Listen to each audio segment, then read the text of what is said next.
जय हिंद। पारसनाथ क्लासेस में आप सभी का स्वागत है। आज हम एक्सरसाइज 8.2 क्वेश्चन नंबर 1 को हल करने वाले हैं। देखिए इसको कैसे बनता है। दोस्तों सबसे पहले हम क्या करेंगे, हल लिखेंगे, है ना। अब यहाँ से हम हल करना शुरू करेंगे। ये आपका क्वेश्चन है, यहाँ से हम क्या करेंगे, हल करना शुरू करेंगे। आप एक लाइन लिख लेंगे हल में, तब ज़्यादा अच्छा रहेगा। तो हम क्या करेंगे, साइन 60 डिग्री का मान बैठा देंगे। इसके पहले मैंने टेबल बताया है कि कैसे साइन 0, साइन 30 और साइन 60 यानी सारा टेबल का sine cos tan cosec sec cot का मान हम कैसे याद रखेंगे बिना रटे, है ना। उसके लिए मैंने एक वीडियो बनाया है, डिस्क्रिप्शन में हम उसका लिंक दे रहे हैं। यदि कोई नहीं देखें तो कृपया जाके उसे देखें, आपको बनाने में सुविधा होगा, है ना। देखिए तो साइन 60 का मान आप क्या लिखेंगे, √3/2। ये तो आपको याद रखना होगा दोस्तों, इसका कोई उपाय नहीं है ना। जो चीज़ याद रखना हो तो याद तो रखना ही होगा, तब आप फास्ट कर पाएंगे। हम तो नियम बता देंगे कि इसको कैसे हम कैलकुलेट करके निकालते हैं, लेकिन उसमें भी तो समय लगेगा ना। इसीलिए ज़्यादा अच्छा रहेगा कि आप याद कर लें। फिर भी आप वो वीडियो देखना चाहते हैं कैसे हम निकालते हैं इसका मान, तो आप देख सकते हैं, ठीक है। तो √3/2 और cos 30 का मान कितना होगा, ध्यान दिएगा। साइन 30 का जितना मान होगा उतना cos 60 का होगा, और cos 60 का मान जितना होगा उतना साइन 30 का होगा। एक दूसरे का क्या है, अपोजिट है। तो साइन 60 का मान कितना होता है, √3/2। तो cos 30 का मान कितना होगा, जो साइन 60 का होगा। यानी यहीं से आप चोरी करके लिख दिए √3/2, यहीं से पता चल गया आपको। फिर यहां से देखिएगा साइन 30 का मान कितना होगा, साइन 0 0 होता है, तो साइन 30 से 1/2 हो जाएगा। कितना हो जाएगा, 1/2। और यहाँ कुछ नहीं मतलब गुना है, ध्यान दीजिएगा। इसमें बहुत लोग कंफ्यूज करते हैं। यहाँ देखिए कोई चीज नहीं मतलब गुना है, लगा दिया ना। अब cos 60 का मान कितना लिखेंगे, cos 60, तो cos 60 यानी साइन 30 जितना होगा वो cos 60 होगा। तो साइन 30 कितना है, देखिए 1/2 क्या होगा, यहाँ भी होगा 1/2। तो यहीं से आप लिख लिए सीधा।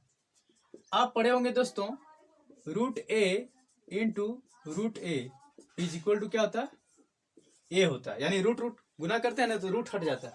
देखिए यहाँ रूट 2 ठो गुना करेंगे तो रूट हट जाएगा, क्या बचेगा 3, और 2 दूनी कितना हो गया 4। फिर 1 से 1 गुना करेंगे तो 1 आएगा, और 2 दूनी कितना हो जाएगा 4 हो जाएगा। अब यहाँ जोड़ लीजिए, एलसीएम का जोड़ तो आपको आता होगा। 4 और 4 का एलसीएम निकालेंगे, क्या 4 आएगा। 4 से 4 को डिवाइड कीजिए, 1 आएगा। 1 से 3 को गुना कीजिए तो 3 आएगा। फिर 4 से 4 को डिवाइड करेंगे 1 आएगा। 1 गुना 1 1 आएगा। 3 और 1 कितना होता है 4, और बट्टा में 4। ध्यान दीजिएगा, हम जोड़ बताना नहीं था, लेकिन कुछ बच्चे हैं वैसे अभी भी जिनको जोड़ में भी दिक्कत होता है, भिन्न का जोड़ में, इसीलिए हम थोड़ा सा बता दिए। जो बच्चे तेज हैं कृपया वो स्किप करके आगे बढ़ जाए, है ना। अब 4 से 4 को डिवाइड करेंगे ना, 4 एकम 4, 4 एकम 4, 1 से 1 को भाग देंगे, क्या आएगा 1। यानी इसका वैल्यू आप 1 निकालिए, है ना, कितना आसानी से निकालिए। अब हम दूसरा नंबर की ओर चलते हैं, इसको आप नोट कीजिए।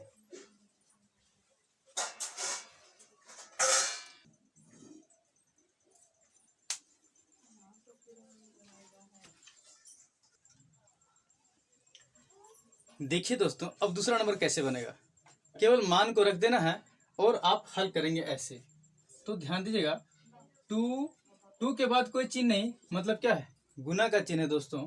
और 10 45 का मान होता है 1, क्या होता है 1 होता है, लेकिन साथ में स्क्वायर है तो हम स्क्वायर दे देंगे, ठीक है। अब cos 30 का मान कितना होगा, ध्यान दीजिएगा, साइन का उल्टा cos करते हैं ना, तो साइन के मान को हम यदि दाहिने तरफ से पढ़ेंगे ना तो किसका निकलेगा, cos का मान निकलेगा, ठीक है। आप वो टेबल देख लेंगे जाके, ज़्यादा अच्छा रहेगा।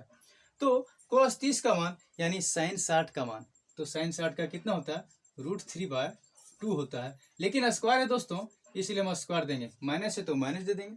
अब साइन 60 का मान कितना होता है, साइन 60 का मान यही होगा √3/2, जो cos 30 का होगा, है ना। अब यहाँ क्या करेंगे, देखिए 1 का स्क्वायर 1 होगा, क्या होगा 1 होगा।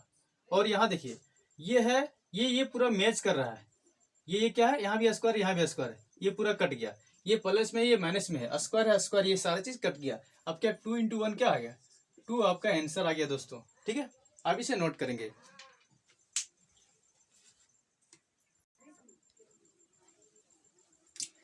तीसरा नंबर, आप ध्यान दीजिएगा, cos 45 का मान कितना होता है, cos 45 का मान, अब साइन का याद किए होंगे तो उल्टा तरफ से जब चलते हैं ना तो किसका मान निकलता है, cos का मान निकलता है।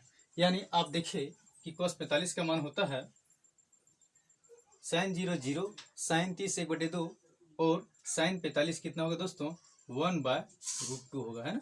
याद रखेंगे, ये मान आपको बड़ी काम आने वाला है cos 45। अब sec 30 डिग्री, sec 30 डिग्री का मान कितना होता है, तो होता है 2/√3। ठीक है दोस्तों, sec 30 का मान कितना होता है 2/√3 प्लस, अब cosec 30 का मान बैठा देना, cosec 30 का मान होता है 2। ठीक है, यही तो करना था, केवल आपको मान बैठाना है और क्या करना है, भिन्न का जोड़ घटा करना है, जो आप 7वां 8वां में है ना करते आए हैं। अब देखिए इसके नीचे कुछ नहीं तो अपने से हम 1 दे देंगे, है ना। यानी यहाँ भिन्न का जोड़ घटाव कर देना, आपको जोड़ है तो जोड़ करना और घटाव है तो घटाव करना। ऊपर वाला ज्यों का त्यों हम उतार देंगे। फिलहाल हम क्या करेंगे, क्योंकि यहाँ जोड़ घटाव कुछ करना नहीं है, हम यहाँ √3 और 1 का एलसीएम निकालेंगे ना, तो निकलेगा आपका √3। ठीक है, √3 से √3 को डिवाइड करेंगे तो 1 आएगा, ये पहले से आप जानते हैं, है ना। 1 × 2 क्या आएगा 2 आएगा, प्लस है तो प्लस का साइन दे दीजिए आप। फिर 1 से इसको डिवाइड करेंगे √3 आएगा, और √3 को 2 से मल्टीप्लाई करेंगे यानी गुना करेंगे क्या आएगा 2√3 आ जाएगा। ठीक है, अब डबल बट्टा है, आप जानते हैं कि जब डबल बट्टा रहता है ना तो पलट जाता है। कैसे पलटेगा ध्यान दीजिएगा, आप इसको ऐसे लिख सकते हैं, देखिए 1/√2 इंटू, देखिए ये चला जाएगा ऊपर और ये नीचे जाएगा, यानी √3 चल जाएगा ऊपर और नीचे में क्या रहेगा 2 + 2√3। अब यहाँ कुछ कटने वाला काट दिए तो ऐसे मान को छोड़ दिए, ऊपर में क्या आएगा √3। देखिए यहाँ से यदि गुना करेंगे तो 2√2 हो जाएगा, 2√2, और फिर √2 को 3 से गुना करेंगे तो क्या होगा 2 × 3 यानी 6, यानी 2√6 हो जाएगा। क्या लिखेंगे आप 2√6 हो जाएगा, ये आपका मान हुआ।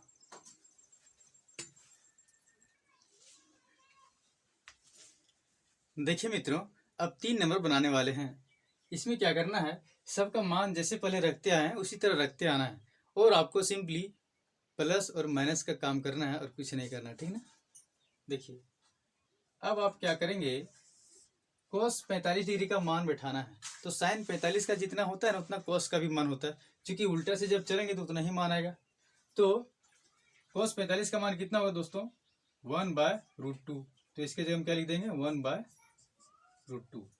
अब sec 30 का मान बैठाना है, वैसे तो आप याद रखेंगे तो सीधा बैठा सकते हैं, लेकिन ध्यान दीजिएगा cos का उल्टा sec होता है ना, cos का उल्टा sec होता है। तो sec 30 यानी cos 30 का उल्टा कर देंगे, और cos 30 का मान कितना होता है √3/2, √3/2 को पलटेंगे तो 2/√3 हो जाएगा। तो आप कितना आसानी से याद रख लेंगे 2/√3।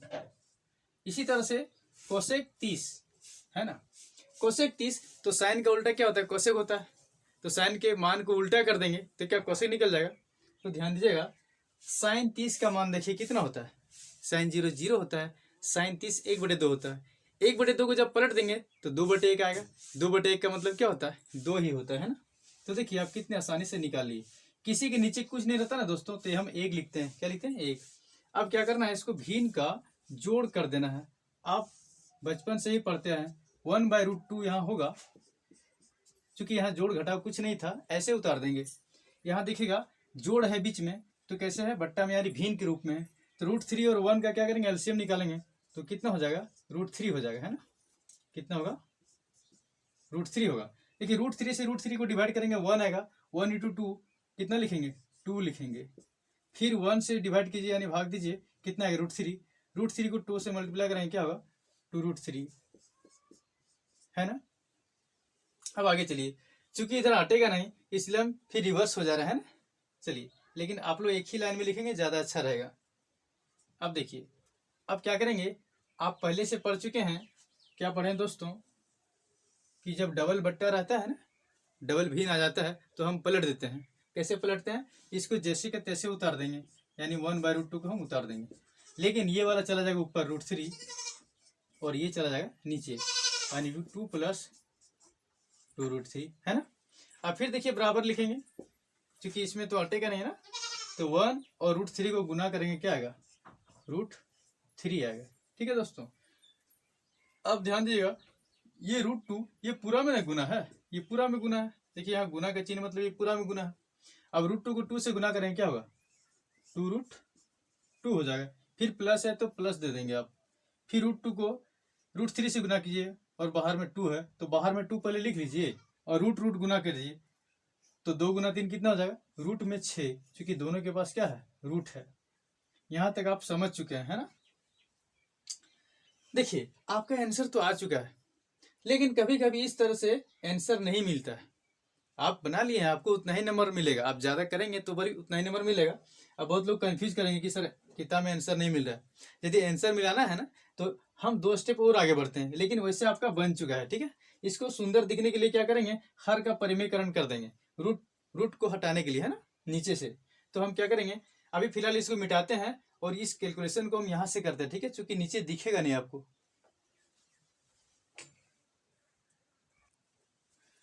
तो फिलहाल ये मिट चुका है। देखिए यहां तक आप पहुंच चुके थे, है ना। अब क्या करेंगे, 9th क्लास में आप पढ़े हैं दोस्तों, हर का परिमेयकरण करें, पढ़े हैं ना। तो हर का परिमेयकरण हम लोग कर लेते हैं, नीचे वाले को ऊपर भी लिखना है और नीचे लिखना है, लेकिन चिन्ह बदल के। तो क्या करेंगे, फिलहाल जो है पहले वो चीज हम लिख लेते हैं। क्या है यहाँ, √3 और बट्टा में क्या है, 2√2 प्लस 2√6, है ना, ये लिख दिए। अब ध्यान दीजिए ये पूरा हर है और ये ऊपर अंश है, तो हर को क्या करेंगे, परिमेयकरण करेंगे, रेशनलाइजेशन करेंगे, है ना। तो क्या करेंगे, नीचे वाले को ऊपर लिख देंगे, लेकिन चिन्ह बदल के। 2√2 देखिए चिन्ह बदल देंगे, प्लस है तो माइनस, और यदि माइनस रहता है ना दोस्तों तो प्लस लिखते। तो यहाँ लिख देंगे 2√6, और यही चीज को एक बार और नीचे भी लिख देंगे, 2√2 माइनस 2√6। तो हर का परिमेयकरण करने के लिए आप सीख गए, नीचे जो हर में रहेगा उसी को 2 बार लिख देना, ऊपर भी और नीचे भी, लेकिन ध्यान रहे चिन्ह बदल के लिखना है आपको। अब आगे चलिए, क्या करना है, √3 को 2 से गुना करेंगे, है ना। तो रूट को पहले रूट से गुना कीजिए, यानी 2 तिया 6 हो जाएगा, और बाहर में क्या था, 2। तो बाहर वाला चीज को हम लिख देते हैं 2 और रूट में 6। अब क्या करेंगे, ये मेन बट्टा यहाँ लिख लीजिए आप, ठीक है दोस्तों। अब ये चीज √3 है, ये पूरा में गुना है, यहाँ से यहाँ तक देखिए, यहाँ गुना, तो यहाँ तो गुना कर चुके हैं, अब यहाँ भी गुना करना है। तो 6 तिया कितना, 18, और बाहर में रहेगा 2, तो 2√18 हो गया दोस्तों। अब यहाँ थोड़ा सा, यहाँ भी इसी तरह से आप गुना कर सकते हैं, लेकिन जो काम शॉर्ट होता है ना, हम लोग क्यों करेंगे, तो ध्यान दीजिएगा शॉर्टकट में कैसे। देखिए यहाँ और यहाँ मैच कर रहा है, एकदम सेम है, और यहाँ भी सेम है, और चिन्ह अलग अलग है। तो आप एक फॉर्मूला पढ़े हैं कि a + b × a - b बराबर होता है a² - b का स्क्वायर। यानी देखिए यहाँ सेम है और यहाँ सेम है, यानी शुरू वाले को हम a समझेंगे दोस्तों, क्या समझेंगे, a, इसको a समझ लेंगे, इसको b, यहाँ भी a और यहाँ b। देखिए यहाँ प्लस है और यहाँ माइनस है, तो फॉर्मूला क्या बन गया आपका, a + b और a - b। आपको इस तरह से नहीं लिखना, हम समझाने के लिए लिख रहे हैं, ठीक है ना। तो a + b और a - b, तो देखिए a + b a - b क्या होता है, a² - b²। a का स्क्वायर, तो बहुत लोग सोचेंगे कि यहाँ a नहीं है, लेकिन a के स्थान पर जो चीज होता है ना उसी को हम a समझते हैं। तो a का स्क्वायर हम कैसे करेंगे, तो a² देखिए a के स्थान पर क्या है, 2√2, तो इसका स्क्वायर कर देंगे, ठीक है ना दोस्तों। अब b के स्थान पर क्या है, देखिए 2√6 है, तो इसका स्क्वायर करेंगे और हम यहाँ मिटा लेते हैं, ठीक है। चलिए अब आपको दिखेगा, यहाँ बराबर है तो बराबर दे लेते हैं। अब ध्यान दीजिएगा, इसके पास और इसके पास कॉमन में क्या हम निकाल लेंगे, है ना। तो पहले लिख लीजिए 2, और यहाँ क्या है, √6 माइनस क्या है, 2। अब 18 को देखिए, थोड़ा सा आप यहाँ सीधा कैलकुलेशन कर सकते हैं, लेकिन फिलहाल हम एक स्टेप लंबा आपको रफ में करके दिखाते हैं कि कैसे निकालेंगे। 18 को आप लिख सकते हैं दोस्तों, क्या लिख सकते हैं, 2 दूनी 4, नहीं ऐसे लिखिए, 2 तिया 6 और 6 तिया 18। एक जोड़ा में एक ठो बाहर निकलता है, पहले से जानते हैं ना वर्गमूल में। और देखिए 2 अकेले है इसलिए रूट के अंदर ही रह जाएगा, लेकिन इसमें से क्या एक 3 निकल जाएगा, है ना। तो आप देखिए,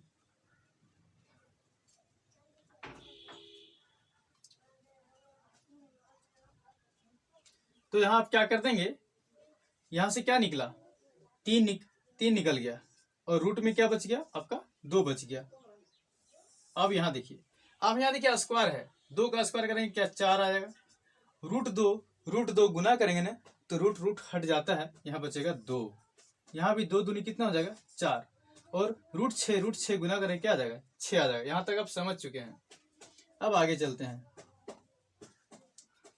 अब यहाँ से आपको कुछ कॉमन मिल रहा है, हाँ मिल रहा है, यहाँ भी 2 है, यहाँ भी 2 है, तो 2 हम क्या करेंगे, निकाल लेते कॉमन। तो यहाँ क्या बचा, √6 माइनस 2 जब निकाल लिए थे तो यहाँ से दोनों जगह 2 निकल गया था, क्या बचा, 3√2 बचा, 3√2 बचा। और नीचे देखिए 4 दूनी 8 होता है दोस्तों, 8 लिख दिए, और 6 चौक कितना होता है, 24, तो यहाँ 24 लिख दिए, ठीक है। अब आप इसके बाद हम क्या करते हैं, फिर यहाँ मिटा के और ऊपर लिखते हैं। अब क्या करेंगे, यहां से हम यहाँ लिखना शुरू करेंगे, क्योंकि यहाँ हटेगा नहीं, है ना। अब 24 में 8 घटा देंगे तो कितना आएगा, सबसे पहले आपका 2 ऊपर में जो चीज है उसको उतार दीजिए, √6 माइनस कितना था, 3√2। अब 24 में 8 घटा देंगे कितना आएगा, 16 आएगा, है ना। लेकिन माइनस का चिन्ह बड़ा है तो माइनस लिख देंगे, यहाँ से काटिए, 2 8 16 आ गया, ठीक है। अब आगे चलिए, यहाँ क्या बचा, अब एक काम करना है, ये माइनस को ऊपर ले जाना है, ठीक है। तो माइनस माइनस क्या हो जाएगा, प्लस, तो प्लस वाला हम पहले लिख लेंगे 3√2, फिर माइनस को यहाँ भी देंगे, यहाँ से भी गुना करेंगे, माइनस तो दोनों में ना है भागा, तो यहाँ से यदि आएगा माइनस तो यहाँ क्या आएगा, -√6, और बट्टा में क्या आ गया, 8 आ गया। ये आपका आंसर हुआ दोस्तों, ठीक है। तो इस तरह से इसके पहले इतना सारा नहीं भी करते ना, समझिए आपका बन गया था, लेकिन हर में रूट था ना, रूट को हटाने के लिए इतना सारा काम करना पड़ा, है ना। तो यदि एग्जाम में आप इतना नहीं भी कर पाए तो कोई दिक्कत नहीं, आपको उतना ही नंबर मिलेगा, ठीक है ना।